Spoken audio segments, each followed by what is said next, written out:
So what I've got is like 9 things that we could do if we feel disempowered and we want to start empowering ourselves.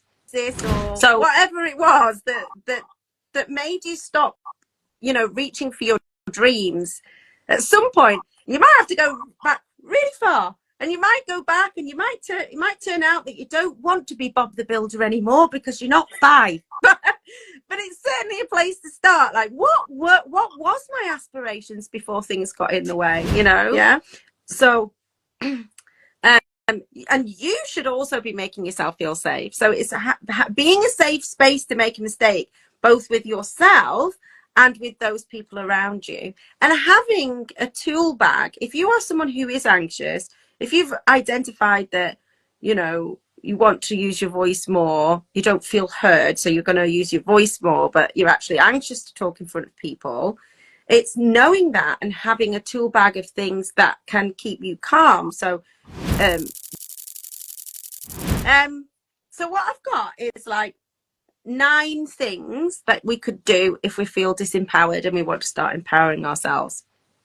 So be honest with yourself, and name what is holding you back. So it's that spending time having a good think about your situation and what it is that's holding you back. So it might be failure, your fear of failure. It might be that you think people are going to judge you for doing what you want. It might be a fear of success, and it's not really a fear of success. It's actually really feeling not worthy of this success. Yeah. But and it's a fear of the unknown as well. The reason we feel success is because we've only known what's familiar, which is failure, and it's that unknown territory. And it is that unworthiness as well, but it is the fact that it's so unknown, and that's scary. Yeah. So it's that's definitely one, fear of the unknown, I think, isn't it? Risking being seen, that was a big one for me. And fear of being not fear of not wanting to be uncomfortable. There's an element of discomfort going for what you want. Yeah. Because going for what you want, if you've not got what you want, you're going to have to change something, and change is uncomfortable, Yeah. So name what it is that's holding you back if you're able to do that. You might not even know what it is that you want. So that's another one that you could do. You could reconnect with what you want. Now, reconnect, because at some point in your life, you probably did have some aspirations, before life got in the way, before your marriage or your career or university or the kids or, financial crisis or whatever it was that made you stop, reaching for your dreams. At some point, you might have to go back really far, and you might go back, and it might turn out that you don't want to be Bob the Builder anymore because you're not 5. But it's certainly a place to start. Like, what was my aspirations before things got in the way? Yeah.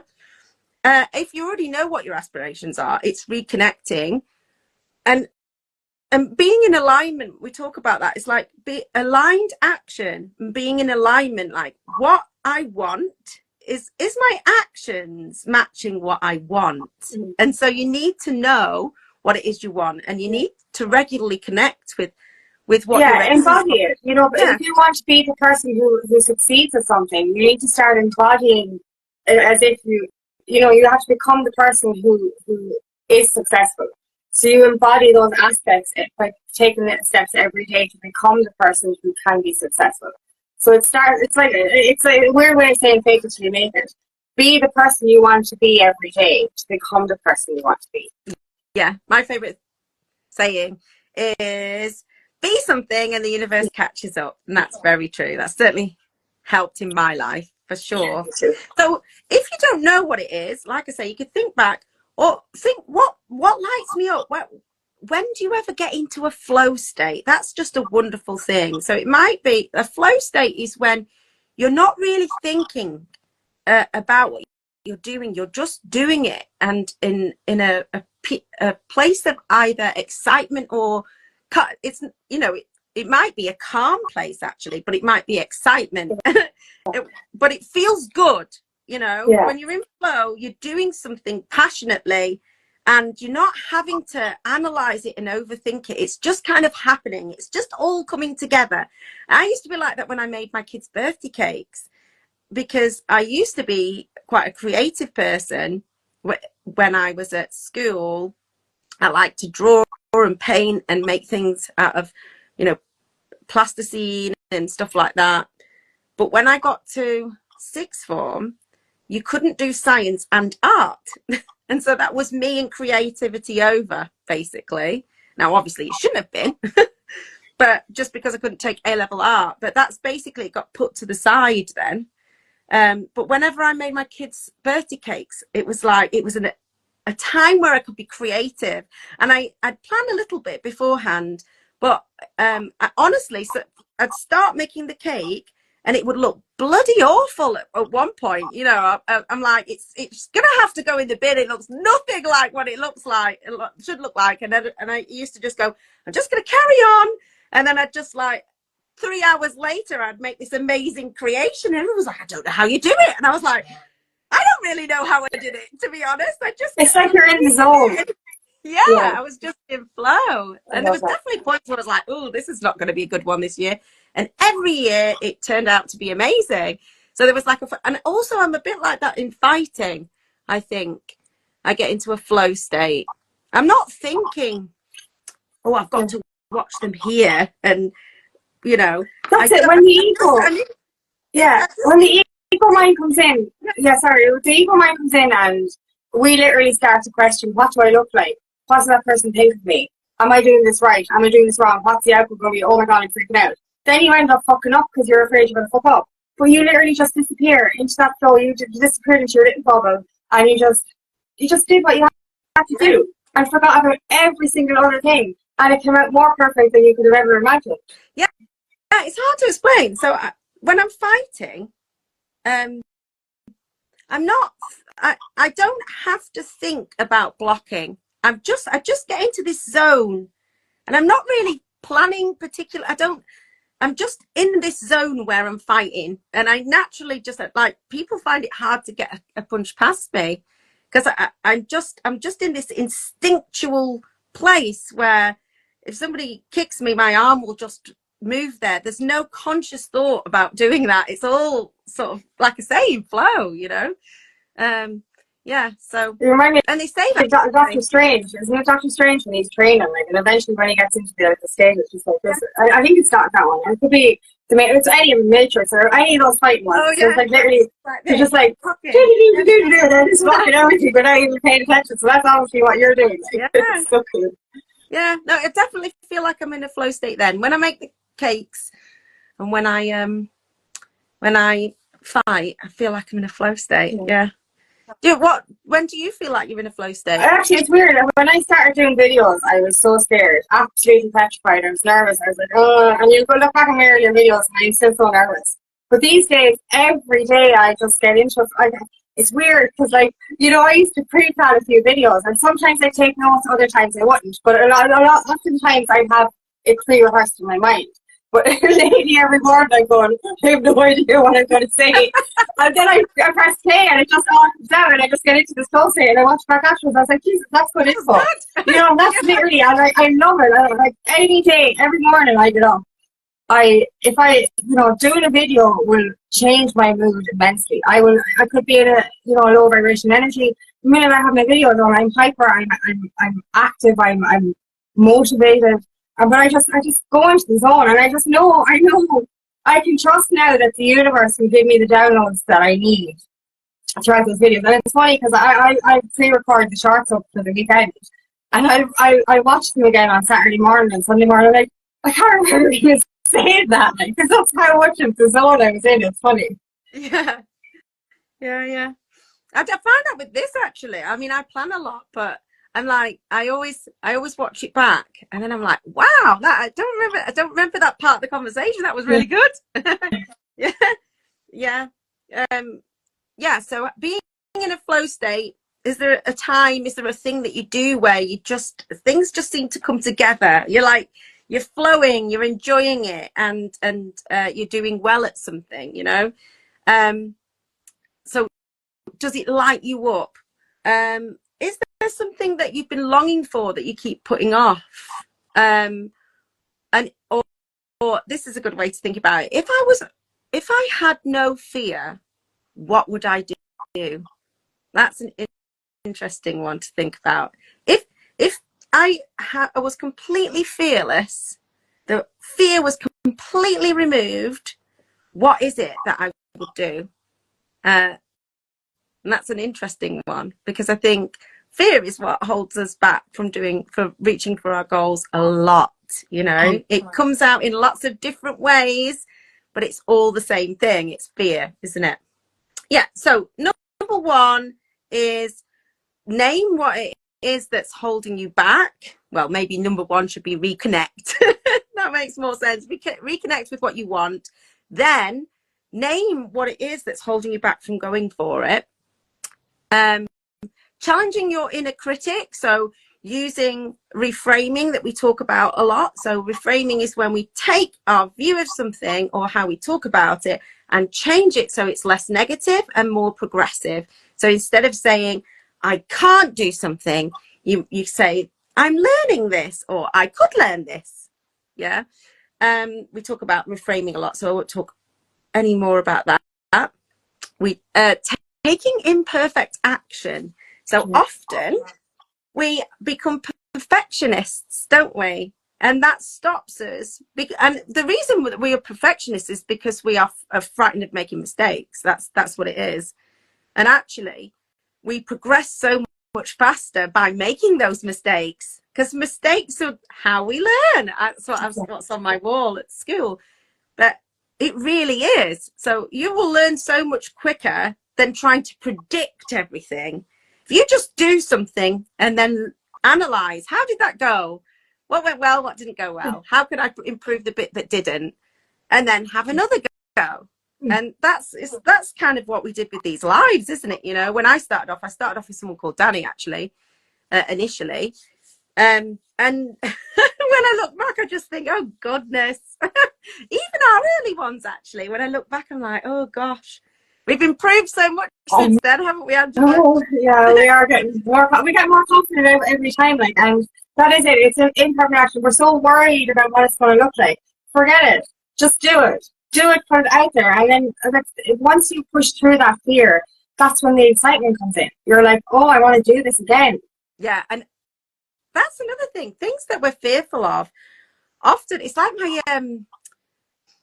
I have two boys. When they were little, Benjamin, the older one, used to be very fearful. So he would get up. You would have to hold his hand up the slide, and then he'd sit on the top of the slide, and he'd sit there for ages contemplating going down and looking over how high is it, and is it safe? What's at the bottom? Whereas and then basically talk himself out of doing it. Essentially, the longer he was at the top of the slide, the less likely he was to go down. Whereas Elliot, the younger one, would just be straight up, not even looking, head first, woo, like that, straight down. Wouldn't care at all, you know. He wouldn't even look before he leaped.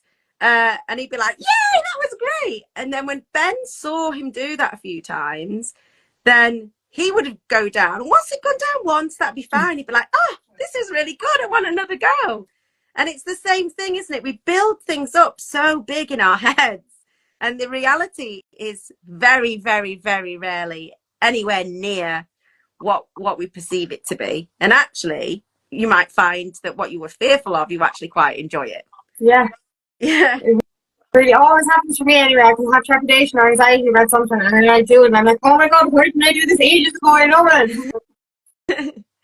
So, imperfect action. What do you call it? I learned this in the course, CCIA, committed, consistent, imperfect action. So committed, consistent, but imperfect, because nothing is going to be perfect until you practice it. Exactly. We don't get confident at something until we practice it.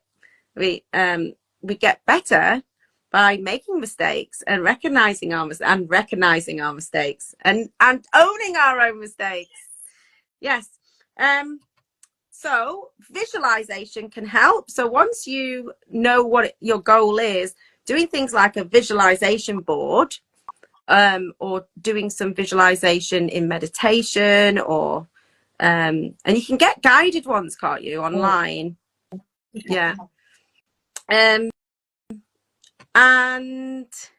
we talk about this a lot. So who you surround yourself by. So if you're hanging around with people who are not very ambitious, the chances are, you know, that you're less likely to be brave yourself and step out that comfort zone. So trying to find brave people, or people who are already doing or already working towards a goal that you're interested in doing. And it doesn't mean you have to drop all your friends and just hang around with a new crowd. But trying to have those people in your life that's going to show you that it's possible, really. That's a big thing, isn't it? Like, once you believe it's possible. Yeah, you're the average of the 5 people you spend time with. So if you're spending time with people who are going backwards, partying every weekend, doing the opposite of what you want to do to achieve in your life, not fulfilling their life purposes. Well, you're like, it's like this analogy. If you put a good apple into a bowl of bad apples, what do you get? You get a bowl full of assholes. That's my analogy of it anyway. So you're surrounding yourself with people who are not striving for success, you're not going to succeed. So follow mentors, find friends in your community, our coaching community. Like, we're all on the same path. We're all headed in the same direction, and we're all here to encourage each other. Because oftentimes when you strive for success, the people around you are going to say, "Oh, don't do that. Oh, you're going to fail. Oh, no, it's not working. Oh, do the normal. Do everything else. Do the hamster wheel like everyone else because it's safe." And you will just get dragged back down. Whereas if you actually share your success with people who are on the success path as well, they're going to go, "Yay, let's all go together." And they'll encourage you, and you encourage them, and you give each other tips, and you all grow together, and you all move somewhere quicker. So, like, you know, and it's the one as well, like the shark will only grow to about, I don't know, it's 4 feet if it's a small tank, but it'll grow to whatever size out in the sea. So it is about your environment. You know, stay in that fishbowl, you're not going to grow. Get out of the fishbowl and into the sea, you're going to expand. It's like that small town mindset, I'd say. If you're surrounded by people with a small town mindset with no ambition, you're not going to leave the fucking village. Leave the fucking village. Even metaphorically, leave the village. Absolutely. And actually having the people around you should make you feel safe, you know.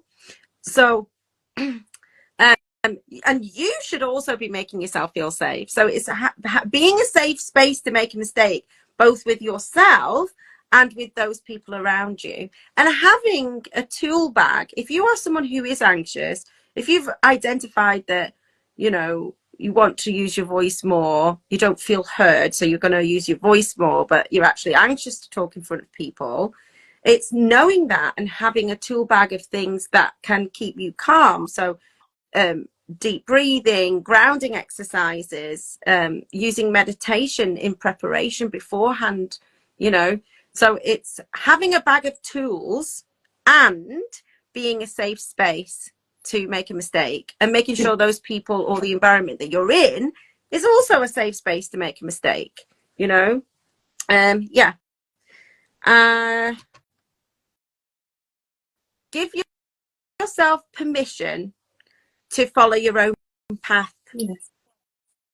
That is so important. You know what I mean? Like, you know, we were so worried about what other people think, and then we say it to the wrong people and we get dragged back down again. Trust yourself. Know that you're good enough to do anything you put your mind to. Know that you can achieve anything you put your mind to. And that's how you empower yourself, by making the decision to go after what you want. It's like the Notebook scene. What do you want? Not what he wants, not what your parents want, and not what society wants. What the fuck do you want? Do what you want. Empower yourself by going after what you want. Yeah. This is your life, your choice. Absolutely. And so in the next week, what you could be doing, if you feel that you're overlooked or you're on a treadmill and life's not great, you're not doing what you meant, you know, you don't feel like you're working towards what you want, life's boring, you feel like you gave up your dreams for somebody else, then we need self-awareness first. So this week, sit down, have a think. What is it that you want? That's the place to start, and explore what things you wanted previously in your life if you're not clear on what you want. But also, people change. So you might not, like I say, you might not still want to be Bob the Builder because you were 5 then. But also, what you wanted to do when you're 18, what you wanted to do in your career, maybe you've even carried on your career, might have changed now, and that's okay. You can change your mind. That's fine. So it's thinking about what lights you up, and is there a career in that? Or it doesn't have to be a change of career. It could just be an addition in your life. It might be that you want to have a hobby. It might be that you want to go to a certain place, or it might be something that you want to educate yourself on. It doesn't have to be a change of career. So what is it that you want? That's number one, because you can't make the changes you need if you don't know what you want. If you already know what you want, then this week what you need to be doing is having a think why you haven't got what you want, and be compassionate to yourself. It's not about going, oh, bad you. But what were the barriers? And not just the barriers that are external to you. It's like, what is your internal barrier? Because often we'll be like, oh, well, it's because I had kids, or because I couldn't afford that, or, we're very good at going, it's because of this and that and the other. It's because of where I live. It's because of the school I work in. It's because my partner. Yeah. That's the biggest one. Like, there's no such thing as busy. It's priorities. These are all excuses. You can do anything you want if you say no to things that you don't want. So actually analyze, is this important to me, or is this important for somebody else? Yeah, definitely. So if it's something that you haven't got, say, for example, we got into coaching, I didn't know any coaches, then my advice would be to get yourself in those circles. On Facebook, there's so many groups for all kinds of stuff, isn't there? Like pretty much anything that you could possibly want to do as a hobby, where you want to visit, what you want to create, whatever, there will be a group for it on Facebook or on school or something. So it's having a look and seeing if you can get yourself in a community where there are like-minded people. And then it's thinking of a small step. It's that action step. What small thing, and it can be tiny, can I do today that will take me one step closer to what my goal is? So it might be that, I don't know, I want to be get a gold medal in the karate championships, the world, well, it's not karate, it's martial arts, the world's martial arts games in Norway. But if I hadn't started karate, my first step would be to join a karate club, or you might want to start a business making cards, so it's like, it's maybe looking at the competition, what other businesses are there out there, what business models they are, so it's what little step can I do that's going to give me the tools or the information that's a step in the right direction. And like we say, it doesn't have to be perfect. It just has to be something. And it's consistent, like 1% of self-improvement every day. Like 1% per day. That's 2% tomorrow. 3%, 4%. Yeah. It all adds up. You keep thinking the bigger picture, I'll never get to 100%. Yeah, you will if you take the first step. What is it that the journey of 1,000 miles starts with the first step? You need to take that first step.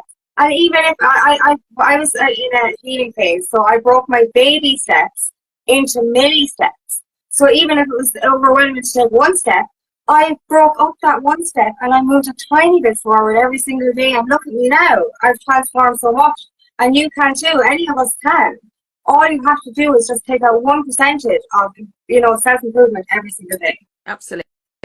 And if you need any help, a great thing to do is to get a coach. So both me and Angela are coaches, and we can help you to identify the problems that you might be having, or helping you with your vision of what what you want to work towards, and we can do interventions and things that can help you overcome your blocks and your limiting beliefs. So and coaches are a great way because of the accountability. I think we can make promises to ourselves, secret promises that we don't share with anyone else, and it's so easy to let ourselves down.